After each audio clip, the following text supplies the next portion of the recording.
got all these hearts.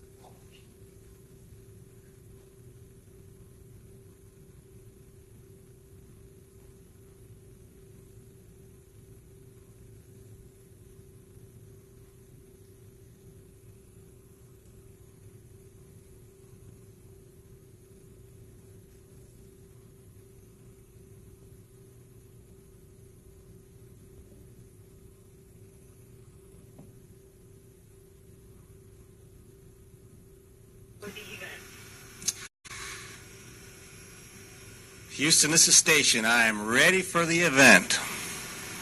Hi, everybody. I'm Drew Feustel. I'm taking over the National Geographic Instagram live from the International Space Station. They're going to send an invite to me, right?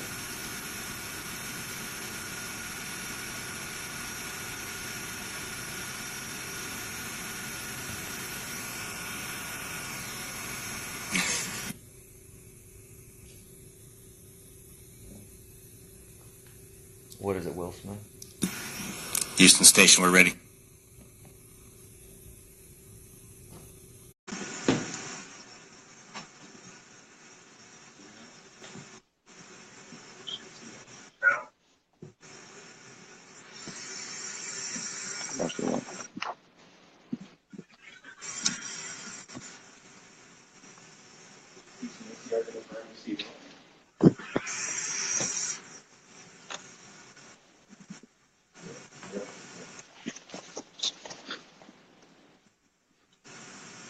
I can see Drew.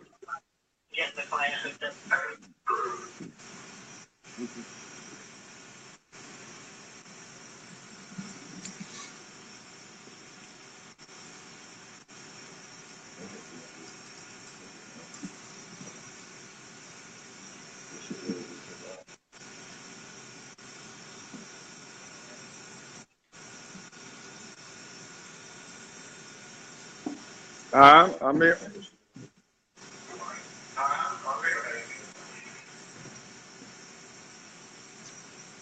I'm supposed to say, Station, this is Will Smith in Savannah, Georgia. How do you hear me? Hey, Will, I've got you loud and clear. This is Drew Feustel.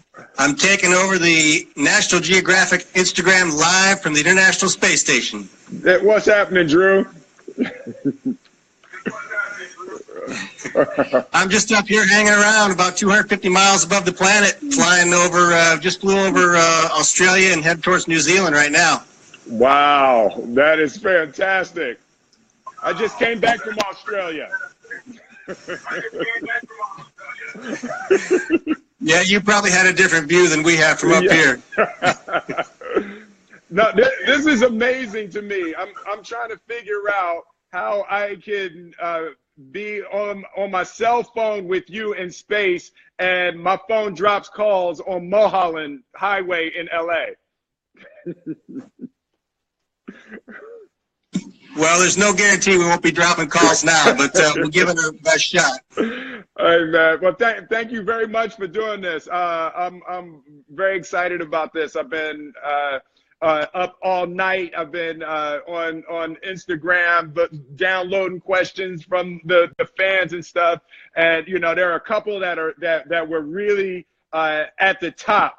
You know. And, you know, in my 8-year-old mind, I was really attracted to these first couple of questions. So you'll have to excuse me. I hear that. My kids were telling me that they mentioned the same thing. They said Will Smith was giving shout-outs about talking to the International Space Station. So I'm happy to be here and bring the questions on. We'll see what we can answer. And if I don't know, I'll try to make something up. All right.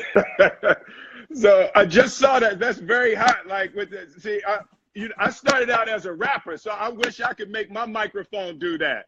That I think that's going to be in my next music video. Yeah, man, that'd be a serious crowd pleaser. So let's jump in here. So let's start with that. So the first thing with the weightlessness, like how does that affect your body? What happens to your body spending that much time in weightlessness? Well, we've been up here now for almost 3 weeks, and most of what we notice is what we call fluid shift. So I may look a little younger, at least I hope I do, because I've lost some of the wrinkles in my face, and my eyes get a little puffy, and my legs get real skinny. So, you know, if you want to get on a good weight loss program, this is a good place to be, because you'll immediately notice a difference, and everything on the lower half of your body gets skinny, and everything on the upper half of your body gets a little bigger. So that's the main effect that we see right away from being weightless and being in microgravity. So how does that affect your like muscles, or you know, it seems like it would have a similar effect to atrophy, like you actually don't get to use them.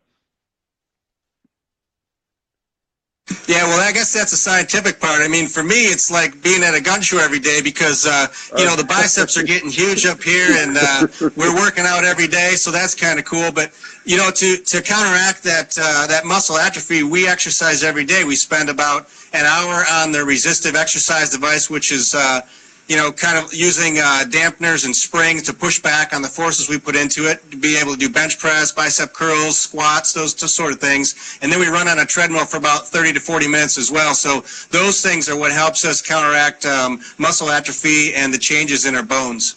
Got it. So what is your current mission? What are you up there doing right now? Well, aside from wearing this I don't know, it's beautiful or awful space, this flight suit for this interview. We're working every day to keep experiments running on the space station and keep the lights on, essentially. We're the hands, eyes, and ears of the researchers that have sent science experiments up here and spent years doing it. Our job is to make sure the equipment keeps working, make sure we can input the scientific specimens, and then get the data back for the researchers. We're sort of like the handymen on the spot, and handy women. So in terms of the broader question of space exploration, I got a lot of questions about what is the overall point. What's the overall point of human exploration of space? Well, you know, that's a question I was sort of going to pose to you. I've watched a few of the episodes of One Strange Rock now, and I see you're pondering that and talking to a lot of other astronauts, which is great. A lot of good information coming out of it. But in my mind, the question is, why wouldn't we explore space? And the point is that we know from our history on planet Earth that single planet species don't last forever. So it's important for us to learn to live off this planet if, as a human race, we want to continue our own existence. And we're probably talking, you know, I hope we're talking thousands of years in the future, but the reality is we need to learn to explore out into space and live in other places besides just this planet Earth. To me, that's the key. Got it. So you know, in terms of that exploration, I understand and I see the difficulty of human beings living off of this planet. What are you learning in terms of what needs to happen for a human body and for the species to be able to exist off of this planet? What are some of the difficulties and some of the necessities for us to even be able to manage that? Well, you know, that in itself is an interesting question, because if you think about the long-term effects and changes that the human body will probably make to itself if humans live off the planet for a long time. We were born to live in a 1G environment, a 1-gravity environment that we experience on Earth. And you can imagine, and a lot of science fiction shows depict the fact that if you leave this 1-gravity environment and start living in a place where you don't, for example, use your legs, you don't put any load on the chassis or the frame of your body, the skeletal structure, I think those parts of our body are going to start to change. So we need to figure out if we want to maintain that ability to always return to Earth or live in a 1G environment, or find other places that we can get to that offer that same sort of gravity load. Otherwise, we humans, as we know ourselves, are going to change. So that's going to be the challenge for us. I think we're overcoming the micro-G environment with the exercises that we do, and the countermeasures that we take to counteract those things. But we're only staying in space up to a year. I think longer term presents some great challenges for ourselves, and that's going to be the big difficulty. Radiation is, of course, a big problem, and getting to those places is a challenge for us right now. We can't go that far in space. I think we need new technologies and new capabilities in propulsion systems to move faster through space. So in terms of like the simple basics, right? So you on Earth, you know, people have to poop. You're like, it's important to poop on Earth, right? So when you're up there, I see your microphone floating, right? So I'm just, you know, this is a really basic, you know, this is a deep probing question here. I need to understand what you do with that. Like, how do you manage that? Well, are you sure you want to talk about this this problem? Because it is pretty challenging. I like to say you can have a good day in the bathroom and you can have a really bad day in the bathroom, and you hope for the good days. The bad days can be challenging. So has anyone attempted, you know, on Earth we talk about the you know, the Mile High Club. Has anyone, you know, attempted only for research purposes? For research purposes, has anyone attempted, you know, the process of procreating the human species in space? Has there been any study done to your knowledge? All right, well, similar to the last question, I'll just say, are you sure we want to talk about this on the interview? I'm just, you know, I'm a man of the people, Drew. I'm a man of the people. And it's important to me to ask the questions that the people want the answers to. I'll just say, as far as I know, I have no knowledge of those tests being done. But I can imagine that would present some unique opportunities. It's interesting. Hold on, show me the picture, because when I found out that I was going to do an interview with you, I found out that we had a little bit in common, and I found a picture of you. I hope you can see this. I found a picture of you, and you're holding a hammer, and it looks like in your home, in your garage. Can you see that? I can't see anything. It's one-way video, but I think I know the picture you're talking about. Yeah, that one. And so the fans can see. And then I realized there's a similar picture with me with the same thing. I have the same kind of half shirt. You're holding a half shirt with a hammer, and I have a shot of me from the Fresh Prince with the half shirt on. And I'm concerned. I'm wondering what we were both thinking, that we could get away with a crop top half shirt, you know, and I guess great minds think alike. That was in fashion. That was in fashion, but you won't be surprised to hear that that was shortly after I had a perm. So I had a perm at one point. I had a mohawk about the same time. That is genius. So all right, so one of the other big questions that came up was so like showering and hygiene, like how does that work in space? Like what does water do? Well, water floats, and I'm going to try to find. Water basically makes a bubble. I'm sure you've seen pictures of people floating in water in space, and I like to use that analogy for how planets are formed, how loose objects and mass that attracts each other forms just a round floating ball. But for us to take a shower, we really don't take showers in space. We take a large towel, we saturate it with a lot of water, and then we basically just wipe ourselves down and dry ourselves off. And we do that every day, sometimes a couple times a day if we're exercising. So a real shower is something we just don't get up here, and it does take a lot of effort to keep yourself clean. It seems like every time I wipe myself off with a towel or washcloth, I'm just wiping off dirt, and it's hard to stay real clean up here, but we try. So I guess that leads to my next question. Like, what does it smell like in the International Space Station? or what is the smell of space? Well, let's see, right. Well, I can say right now we've got 6 guys up here, so you can use your imagination. But space does have a smell. Space itself has a smell. When we go outside for a spacewalk and we come back in with equipment, we smell what we think is the smell of ozone coming off of the material that comes back inside. So it's kind of like a burnt wire or a burnt metallic smell. But that's really only something we notice when we first come in from a spacewalk from being out in the vacuum of space.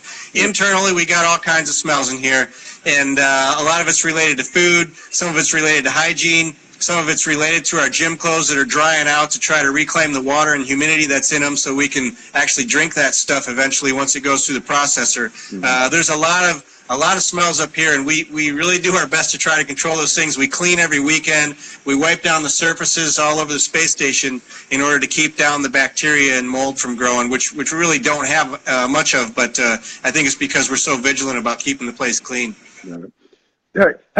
How fast are you traveling? Like, how fast is the ISS moving? How fast have you gone in a car? Hey, man, hold on. Listen, probably 55 miles per hour. 55 is the fastest I've ever been in an automobile. 55. You can't. I can't drive 55, Will. That's just the way it goes, man. But right now we're doing about 17,500 miles an hour. So you're circling at 17.5, right? So that means, so how many sunrises and sunsets do you see in the course of a day? Yeah, we pick up 16 sunrises and sunsets. It takes me an hour and a half to get around the planet once. Wow. So in that, I've heard a thing. You know, I'm doing the One Strange Rock. So I've heard of a thing called the overview effect. Have you experienced that? A couple of the astronauts on the show were talking about the overview effect. That when you go and you look back on the Earth, it has an emotional and psychological and spiritual effect on you. Can you talk about that? Yeah, I think that it has that effect on everybody. Some people would say they already had that, Earth already had that impact on them. But I really think that as an astronaut, when you look at the planet, it changes your perspective. And I think there are very few astronauts that wouldn't say that we wish that every human being could see with their eyes, not just pictures, but with their own eyes, what the Earth looked like from space. And I personally think it would change us as a species. It would change us and make us all realize that Earth is really a spaceship, and we're living on a spaceship with just a thin shell that keeps us safe from the vacuum and darkness of space. When you look back, what is the shape of the spaceship called Earth? It's pretty darn round from my viewpoint, and there's no doubt about it. We're going round and round. Yeah, exactly. Yeah, that was one of those questions I X'd out. I X'd out from my comment. I was like, I refuse to ask that question. So we have about 2 minutes left. So I just really want to say thank you for this. You know, when I was a child growing up, I was one of those kids. Oh, that's the water. Wow. I don't have the water, but that's candy coated chocolate inside of a ball spinning. Wow, that is fantastic. It's kind of cool. These things all coalesce and start wrapping around the side of the ball here. Yeah. That is fantastic. Well, so now, Drew, I just want to say there's a lot of neat stuff to see up here. No, that is fantastic. Thank you very much for your time.